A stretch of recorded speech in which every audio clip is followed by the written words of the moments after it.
ભાથીજી મહારાજને સન્માન એટલે શું? કોણ હતા ભાથીજી મહારાજ?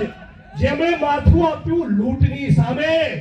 તો તમારી જવાબદારી પણ બને છે કે આ ગુજરાતમાં અને દેશમાં જે કોર્પોરેટ કંપનીઓ, જે ઉદ્યોગપતિઓ, જે ડ્રગ્સ માફિયાઓ, જે મંત્રીઓ અને બુટલેગરો લૂંટ ચલાવી રહ્યા છે, એની સામે લડો તો તમે સાચા અર્થમાં ભાથીજી મહારાજના વંશજો છો. આપણા ગુજરાતની અંદર અને દેશમાં 25 લાખ કરોડ ઉદ્યોગપતિઓના દેવા માફ કર્યા. આ ઉદ્યોગપતિઓના ગજવામાં 25 લાખ કરોડ આયા ક્યાંથી? એ ખેડૂતોના, એ શ્રમજીવીઓના, પશુપાલકોના, દલિત, આદિવાસી, ઓબીસી, ગુજરાત અને દેશના વંચિતોની કાળી મજૂરીનો પૈસો છે. આ જે લૂંટ ચાલી છે, આ જે નરેન્દ્ર મોદી અને ભાજપ અને આરએસએસ ની સરકારે લૂંટ મચાવી છે, એ લૂંટની સામે લડીએ તો સાચા અર્થમાં આપણે ભાથીજી મહારાજમાં માનીએ છીએ. મારી વાણીને વિરામ આપતા પહેલા જેની બેને જે વાત કરી એ વાતમાં ઉમેરો કરું. આપણે બધા જ જોઈ રહ્યા છીએ, આવતીકાલે 21 તારીખ થશે. ગયા મહિનાની 21 તારીખે ધીવા થરાદથી અમે લોકો જ્યારે જનાક્રોશ રેલી લઈને નીકળ્યા અને પોલીસ અધિક્ષકની કચેરીનો ઘેરાવ કર્યો, આજે બરાબર એ વાતને 1 મહિનો થયો. એક મિત્રો યાદ રાખે અને ગુજરાતના ખૂણે ખૂણે વાતને પહોંચાડે. આજે બરાબર 1 મહિનો થયો.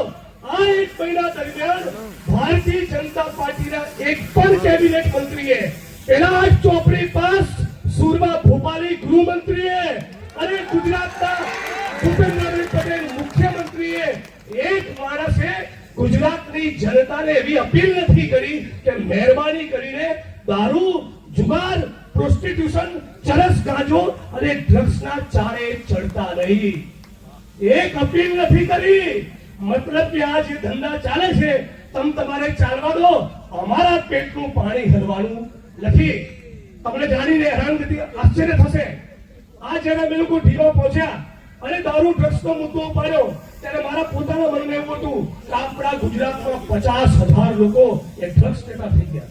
હમણાં ખબર પડી જગદીશભાઈ, 2019ના ભારત સરકારના રિપોર્ટ પ્રમાણે, ભારત સરકારના કહેવા પ્રમાણે ગુજરાતમાં ડ્રગ્સનું સેવન કરી ચૂકેલા લોકોનો આંકડો 19 લાખ છે.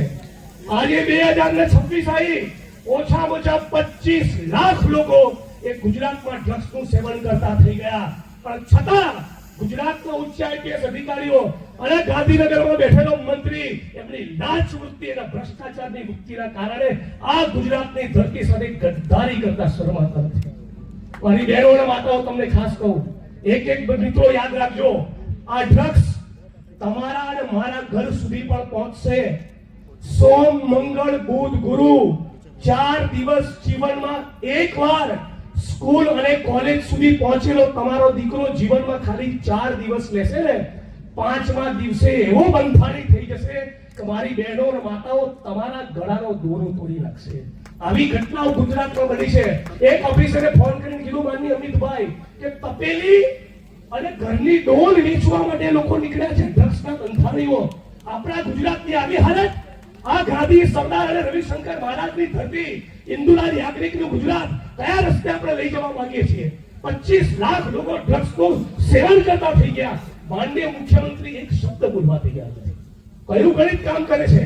અને એટલા માટે કહેવા માંગુ છું, અને તમે બધા મારી સાથે એક નારો બોલાવશો, છેલ્લી લાઈન સુધી હાથ ઊંચા કરો તો લાગે બધા નારો બોલાવશો. બોલાવશો મારી સાથે નારો? હું કહીશ, જે મંત્રી ડ્રગ્સ અને કુટણખાનામાંથી કમાય એ ગુજરાતનો ગદ્દાર કહેવાય. બોલો, કહેવાય કે નહીં? છેલ્લી લાઈન સુધી જવાબ આપશો. જે મંત્રી જુગાર, દારૂ રત્તા, કુટણખાના અને ડ્રગ્સના કાળા કારોબારમાંથી કમાય એ ગુજરાતનો